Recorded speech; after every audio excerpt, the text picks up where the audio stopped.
तो आज हम एक मोस्ट इम्पोर्टेंट टॉपिक करेंगे फ्लूइड का, जिसका नाम क्या है?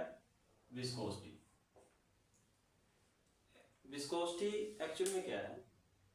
जब भी फ्लूइड मोशन में होगा, हमें पता फ्लूइड किस में चलता है? लेयर में चलता है। एक लेयर के ऊपर दूसरी लेयर, दूसरी के ऊपर तीसरी, ऐसे लेयर में आपका फ्लूइड चलता है। जब भी फ्लूइड, मान लो ये फर्स्ट लेयर, ये सेकेंड लेयर, ये थर्ड लेयर, ऐसे आपका फ्लूइड क्या करता है? लेयर में चलता है।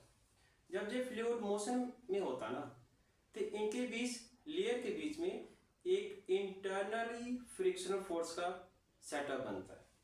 जैसे ये लेयर ऐसी तरफ जा रही है, तो इनके बीच पे एक फ्रिक्शनल फोर्स बनेगी, इंटरनली फ्रिक्शनल फोर्स बनेगी। ये जो फ्रिक्शनल फोर्स बनती है ना, ये बेसिकली क्या करती है?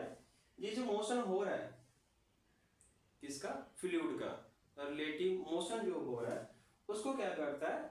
ओपोज करता है। यही डिफाइन लिखा हुआ है कि जो विस्कोसिटी है एक बहुत इंपॉर्टेंट रोल प्ले करती है किसमें? फ्लूइड में। जब भी फ्लूइड आपका मोशन में होता है, तो उसमें क्या होता है? एक इंटरनली फ्रिक्शनल फोर्स बनती है। वो जो इंटरनल फ्रिक्शन फोर्स होती है, वो क्या करती है? इन लेयर को, मोशन को अपोज करती है, रेजिस्ट करती है, कह सकते हो। जैसे एग्जांपल के तौर पे मान लेते हैं, जैसे अगर डायग्राम देखा जाए, ये आपका, मैंने क्या बनाया, एक डायग्राम बनाया कि जैसे ये सॉलिड सरफेस है जिस पर आपका फ्लूइड जा रहा है। तो फ्लूइड का हमें पता है एक लेयर में चलता है। जब भी आप सॉलिड से ऊपर चलते हो, वर्टिकली हाइट में जाते हो, तो फ्लूइड का जो है स्पीड इंक्रीज होता जाता है। मान लो जैसे मैंने दो लेयर ली हैं, एक लेयर की ओर सबसे टॉप, और उसके नीचे एक लेयर ले ली मैंने पी। ये एक लेयर है, कौन सी? पी। उसके ऊपर कौन सी है? क्यू। सॉलिड सरफेस से पी कितनी हाइट पर ले लिया मैंने? वर्टिकल हाइट कौन सा? एक्स। और क्यू कितनी हाइट पर है? X plus dx. डीएक्स क्या है? इन दोनों को बीच का डिस्टेंस। टोटल सरफेस से, सॉलिड सरफेस से क्यू कितना दूर गया?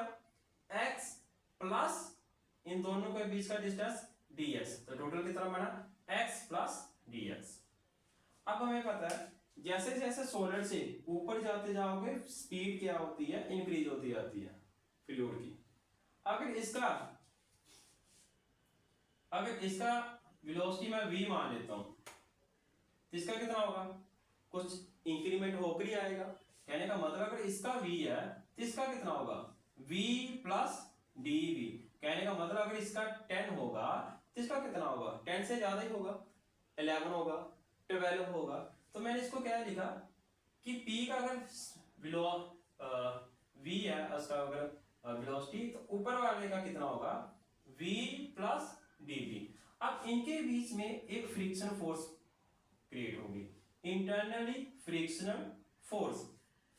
ये जो फ्रिक्शनल फोर्स है, ये क्या करेगी? इन दोनों को, मोशन को अपोज करेगी। और इसका जो मैग्नीट्यूड होता है, वो हम कैसे फाइंड आउट कर सकते हैं? ये जो फ्रिक्शनल फोर्स F क्रिएट होती है, वो बेसिकली डायरेक्टली प्रोपोर्शनल किसकी होती है?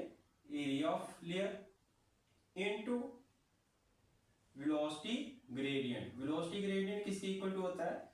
dv by dx। अब ये डायरेक्टली प्रोपोर्शनल लगाएंगे एक constant F, directly proportional eta a dv by dx। ये क्या बना? फोर्स का, विस्कस फोर्स का फार्मूला, जिसको विस्कस फोर्स भी बोलते हैं। अब ये जो ईटा लगाया है, इसको हम बोलते हैं viscosity.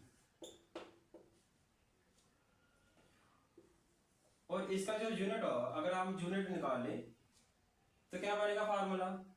F is equal to, इसका यूनिट क्या बनेगा? F into dx a dv equal to viscosity. ये बना, dx को इसके साथ मल्टीप्लाई किया, एरिया नीचे आया और dv भी नीचे आया। फोर्स कैसा यूनिट?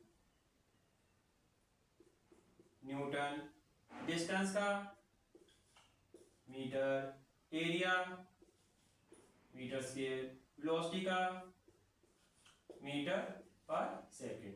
ये 1 मीटर के साथ 1 मीटर कैंसिल हुआ, तो यूनिट क्या बने आपके, यूनिट बने आपके न्यूटन मीटर सेकंड को आप ऊपर ले जाते हैं, तो इसको हम ऐसे लिख सकते हैं एन एस मीटर -2। ये किसके बने, यूनिट विस्कोसिटी के एस आई में। Thank you.